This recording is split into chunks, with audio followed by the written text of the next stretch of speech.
Hello, welcome to the latest edition of Data in the Hallway. My name is Ray Paik, Community Manager at PingCAP, joined by my colleague Daniel Van Eden from the Netherlands. And good to see you, Daniel. We're excited to have Markus Winand joining us. You have the coolest title, like the SQL Renaissance Ambassador. It's a really cool title that I noticed on your websites. You're an established trainer, author of everything related to SQL. Markus, you're joining us from Vienna. Welcome. I don't not sure if I did any justice in terms of introduction. Feel free to tell our audience who you are and what you do with SQL. So. Yeah, so thank you. And also thanks for having me. So, I study SQL based on the standard. So there is actually a standard. That's the first thing many people don't know. Like there is an actively developed standard that is updated regularly. It's maintained by ISO. So the latest release is from last year, or in the meanwhile, 2 years ago. And like every 4 or 5 years, there's a new release. So I study that document and try to understand it and make sense out of it because, that's like legal text that's not intended for users. And I make something that is more accessible to users out of it and check which of the implementations like TiDB and others support which of these features and also check out for mistakes in their implementation.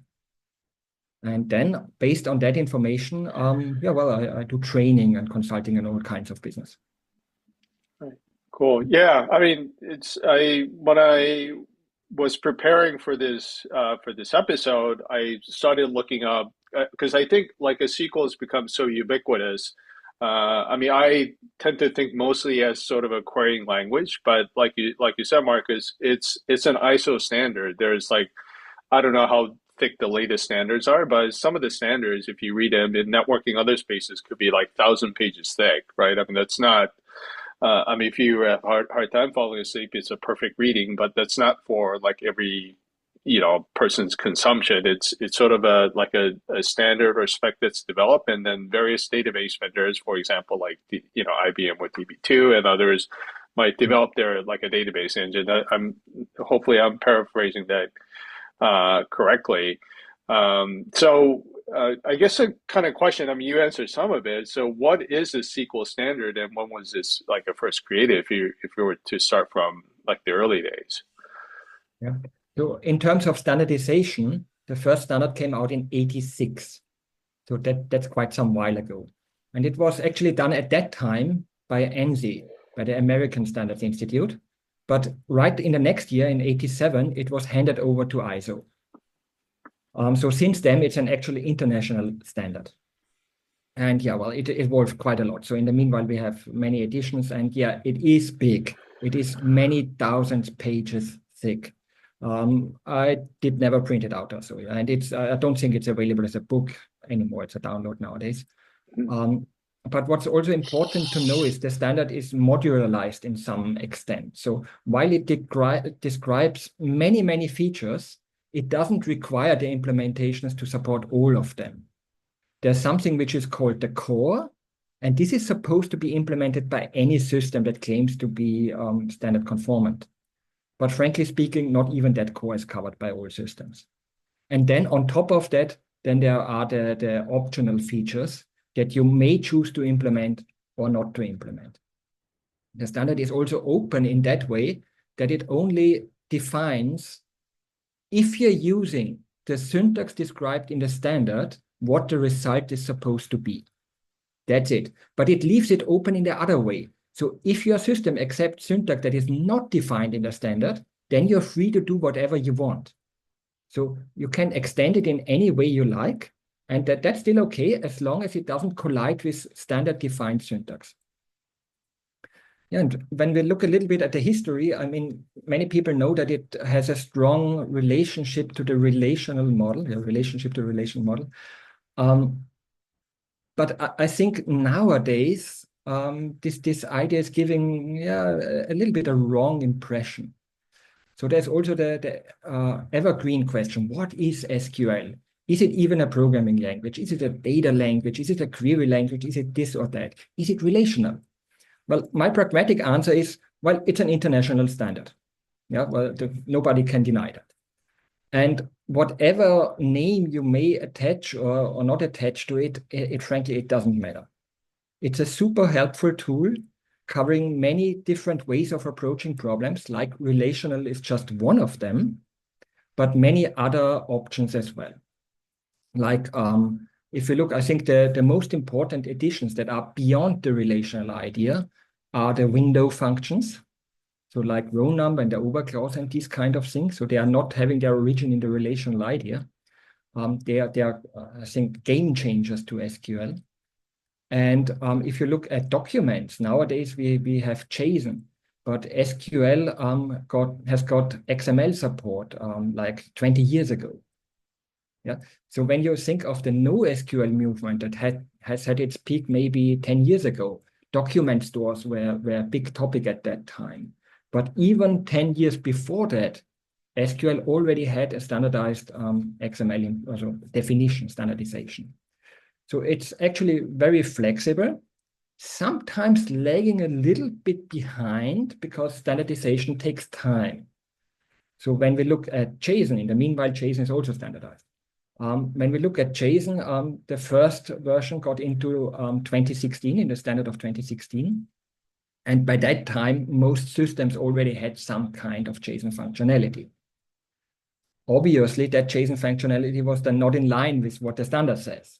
But now, over the time, it's already 10 years ago, yeah, the systems align to the standard. So from that perspective, the standard is serving, I think, pretty good purpose so that we can better reuse our knowledge in how to use systems, SQL systems. And it's more easy to migrate from one implementation that we might have outgrown, for example, to some other implementation, because there is this common ground, the standard. Right. Yeah. Yeah. And so what kind of things are not included in the SQL standard? As far as I understand, it's not like the network protocol is not part of the language. There's not like a reference implementation, and I think also like a lot of performance related things are not part of the language, correct? Yeah. Actually, nothing of the performance related things are part of the standard. That's also quite a big difference to some other language standards. Like I used to study the C++ standard like ages ago. Yeah. And in the C++ standard, there is, for example, an upper bound on the big O complexity some operations can have. So if you're using, let's say, an array there, then you know an upper bound of the time complexity. This is not how SQL works. SQL is a declarative language. That means we don't use imperative instructions to tell the system what to do, like do this first and then that and then that. That's not what we tell it. We tell the system, hey, listen, I would like to get a result in a tabular form. And these are the columns I would like to get. This is the select clause. And then we provide data sources. This is the from clause. The function of the from clause is to provide data sources. Yeah, we can join there to use more data sources. We can define rules, how to match the rows to each other. We can limit the rows with the where clause and so on. But at no time, it means do this first or that first. It just means I would like to get a result that conforms to these rules. This is declarative programming. That means vehicles like indexes to make something go faster are not part of the standard. Intentionally not part of the standard. Yeah. So when we write a join, the order in which we write the tables into the from clause is not necessarily the order in which things take place. It's actually up to the system to figure out an efficient way to do it. This leaves a lot of freedom for the implementations. And funny enough, I think only in the last maybe 10 years that freedom has actually been used. Like if I look at TiDB as an example, you have that concept of the optimistic transactions. Is that right? Yeah. And that is actually quite possible because the openness of the standard. When it defines transaction isolations and transactions and when which errors may occur and all of these things, then the specification doesn't imply any algorithm how to do it, which means even though transactions were defined in early stages of SQL, decades later, new algorithms can be implemented, still satisfying this specification. And I think this is, on the one hand, it's hard to cope with it. If you read the standard, then it can be really confusing because the wording is sometimes intentionally taken in that, the result is as though you would follow these steps. This is the general way the standard describes something. Yeah, any implementation is free to do whatever steps it likes as long as the result is the same as though you would do that. And that's everywhere in the standard. Yeah, that makes it a little bit tedious to read and use. But ultimately, this is actually required to allow transparency in terms of the implementation when it scale out parallel in the small way as well as in the horizontal way. All of these things are only possible because of, a lot of work has been put into the standard to not imply any algorithms on the implementation. Cool. Yeah, so I think you referenced JSON support a couple of times earlier, and like you said, I think starting with the SQL 2016, like a JSON support was included. And I think I've seen a couple of posts on LinkedIn about how different databases are supporting JSON. And it's been I guess almost 9 years now. How is the JSON support going among a different databases? I mean, this is not a value judgment on who is doing it better or not, but it's kind of indicative of, like you said, there's a freedom to how you want to or when you want to implement a certain standards in SQL, a standards. Can you give us a sort of the state of things with JSON support among different database technologies? Or so generally speaking, without claiming any names, there's no shaming here. Right. The main problem is that the standard was late in this region. That's a matter of fact. Yeah. So there are some implementations which have had their own implementation by that time, and they don't mind re-implementing their functionality based on the standard. So they have their other way to do it, and there are no incentive to change that. Yeah. But on the other hand, there are many implementations that catch up with what the standard said. So in the meanwhile, there's actually an update to the standard. So the 23 edition of the standard, 2023 edition, had some quite big updates to the JSON support, like the JSON data type. That is taken up slowly. Yeah. Because most of the systems have some way to do it already, and then making it another way which happens to be standard conformant, is not the most important thing for most vendors, frankly speaking. Yeah. On the other hand, nobody's in violation of the standard because they have their own functionality. Yeah, as said, it's open. It's okay to accept syntax that is not described in the standard. And there's also quite some innovation there, so that the transparency of JSON mappings to tables, there are some interesting functionalities in some products. Yeah, so let me elaborate on that, because one of the really important misconceptions when it comes to JSON and SQL is that JSON support in SQL is not about storing JSON documents. That's the easy part. And that has, frankly speaking, already been possible, because JSON, you can just take a text column and you're done. Yeah, you can store JSON. That's not the important stuff. I mean, that might be every now and then something interesting and useful. But what I think is more important in JSON is that we have a semantic understanding of the structure of JSON and the JSON parse query language now in SQL, which means that we can, for example, write a statement like an insert statement that just gets a single JSON array. And on the SQL side, you transform this JSON array into something tabular and insert it straight away on the backend to the system. So you basically just use the JSON format as an API format between the SQL and your client application. So you don't need to have any loops anymore in your client application to iterate over that. You just send that over, and the transformation is then taking place on the SQL side. So I think this is actually the more important use case for JSON, that we can do what SQL was already good for, is to provide a different view on the same data for different use cases. Yeah, that's the origin of the normalization. Like we spread out in the persistent data store, we have it in very small units of data stored. And then whenever we need data, we usually need more than one of these small items. We need many of them combined in some different way for each use case. And this is what SQL is about, to reorganize this data structure all the time for each specific use case, a different way to reorganize it. And some of these use cases nowadays, it's just handy to get an SQL result straight out of SQL, which combines maybe 5 tables and does some aggregates. And then you just get an SQL instead of the tabular result, and then you need to do the looping and all of that in your client application. So I think this is the main value actually of JSON in SQL. And yeah, there are quite some interesting innovations in that area beyond the standard, so beyond what is currently covered in the standard.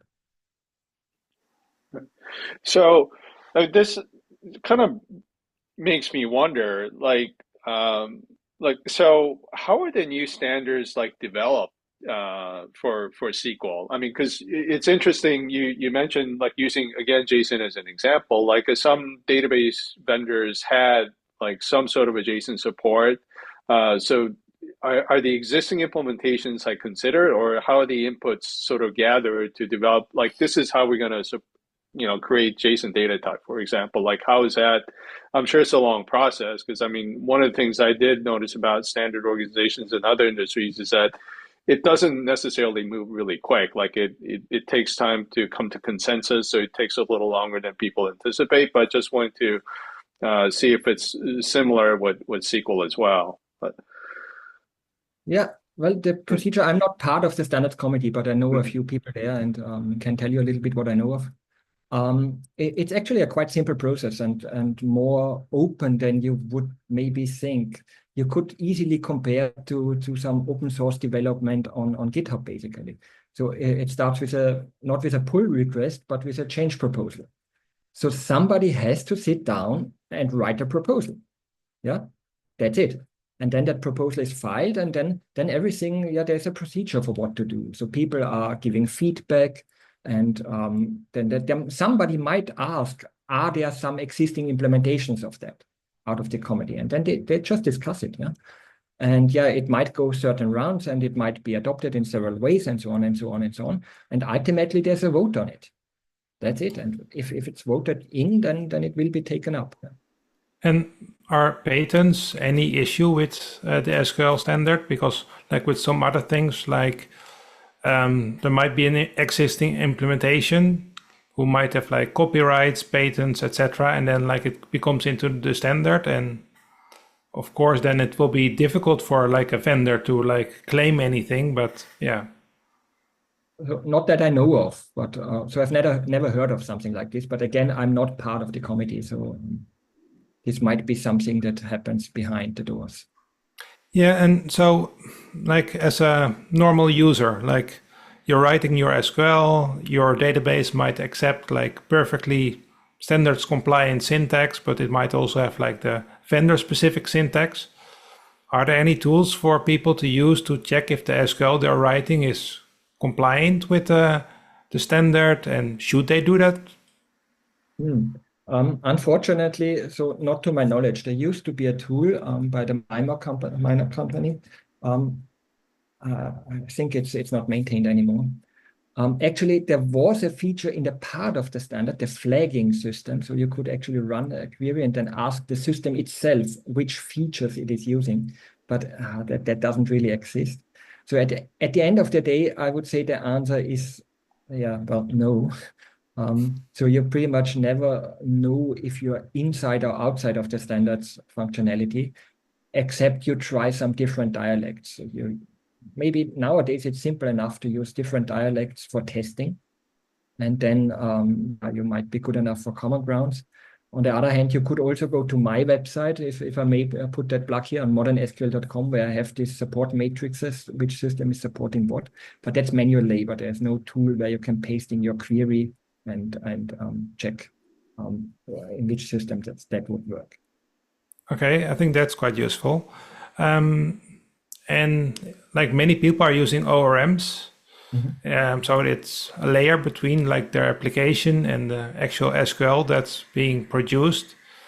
I guess like these layers take care of doing things in whatever dialect that's needed. But I also know that like some of these like ORM layers sometimes make it difficult to actually use new features. Yeah. So ORMs is a hot topic. Yeah. So I'm not against ORMs, but I think there's a common misconception. I think ORMs are just one way of access SQL systems, but whether you to use ORM or not to use ORM is not a project by project question. It's actually a query by query question. And this is the most common misconceptions I see there. Like people say, okay, I'm using some ORM, therefore I don't need to use SQL anytime. And I think this is making actually big harm, because while ORM can do very useful work and get some leg work done and tedious work easily done for many, many queries in many situations, there are also cases in which they just fail, basically. Well, it works, but very slow and yeah, not scalable and all of that. Whereas simple, maybe big, but single query in SQL could do the trick much better. And when then the people think, okay, I'm only using the ORM, then they are missing out the actual use of SQL. Because ultimately, ORMs treat the system like just persistency. It's just for persistency. Like if you look at Java, they have the JPA, the Java Persistency API. And I think that's also a big misconception, to treat SQL databases just as persistence system. Because as said before, transformation is a big part of what SQL can do for us. And this is something that is not mentally possible in ORM tools. They are just doing the dull mapping, but not doing the transformation on the server side, which can bring huge improvements in performance and generally also maintainability in many, many cases. So it's not binary. In this project, I'm using only SQL, and in the other project, I'm using no SQL. It's really just a question of this query I'm running now can benefit from ORM or from plain SQL. This is the question we should actually ask. Yeah. Cool. Yeah. And then you mentioned like a modernsql.com, and happy to include that and other like resources on episode notes. So some of the misconceptions we talk about, you sort of go in depth with, which I enjoyed reading. I think our readers will too. So I'm happy to include those as well. Thanks for sort of walking us through history. I mean, the other webpage that I found interesting was actually the Wikipedia page on SQL. It lists like a major milestones of different SQL standards, like 92, like 2016 that you mentioned. So it was kind of interesting on some of the important milestones that or new standards that were sort of added throughout the unbelievable. Like it's next year, I guess it'll be like the 40th anniversary of SQL, which is cool. So cool. Thanks for going through like all the questions I had. Daniel, do you have any other questions that you want to ask, or like? No more questions for me. Yeah. All right. So the final one that we have, before I ask you the final question, Markus, anything else that you want to add on SQL that you want to share with our audience, or like? Beyond relational is one thing I put quite often, because the misconception that it's just about relations is really harming to SQL. Right. So it's way beyond relational. Right. Yeah, I think like that sort of came like pretty clear from your videos and some of the articles. It's sort of it's sort of what you do with how you transform the data to get value out of it. Like it's not just like storing data. I'm being very simplistic here, but yeah, I think that was sort of an interesting thing to read in here. So the final question we have for all of our guests is, I mean, both Daniel and I are travel buffs, so we like to hear about different parts of the world. And yeah, you're our first guest from Vienna. So I think a lot of people have some conceptions about Vienna, but tell us something about like a Vienna that you think a lot of people may not know about. Like, yeah, well, one of the things that I discuss when people come to Vienna and I meet them here, like at conferences or so, is that on the map, Vienna is further to the east than most people believe. You know, politically, Austria is still part of the Western world, if you think in the old way of Western and Eastern Bloc here. But geographically, it's way further to the east. For example, if I travel to Prague, I'm heading west. Yeah, same for Zagreb. Yeah, that's also Berlin. All of Germany is west of Vienna. Yeah. Right. So on the map, open the map and have a look there. It might surprise you how far it is to the east. And then there is some other thing that is loosely related to that. Austria and the Alps. Yeah. There are many people thinking that all of Austria is full of Alps. And yeah, it's not entirely true. Like in Vienna, no, it's not like you might picture it. Yeah, we have some hills there. And if you look at the stones and ask a geologist, then he will say, yes, that still belongs to the Alps. But if you would see it, then you wouldn't say, oh, no, these are the Alps. Yeah. Like if we want to go to skiing here from Vienna, we have at least a 2-hour ride for serious mountains. It's better for 4 hours, yeah, to actually reach that part that looks like the Alps in the movies. So this is both related to each other because of the geography is a little bit different than many people picture. Wow, yeah, that's interesting. Like I didn't know about Zagreb. I think I think I knew about Prague. Like you have to sort of go west or left depending on how you look at the map. But Zagreb, I didn't realize. So that's how far east you are, and yeah, how far east you are from. Like I mean, speaking of Alps, like I mean, Salzburg is a city in Austria, but it's really far to the west, right? It's pretty far away. And Salzburg is actually from the mountains, more like the Alps, yeah. So, yeah, but in Vienna, yeah, not so much. Right. Cool.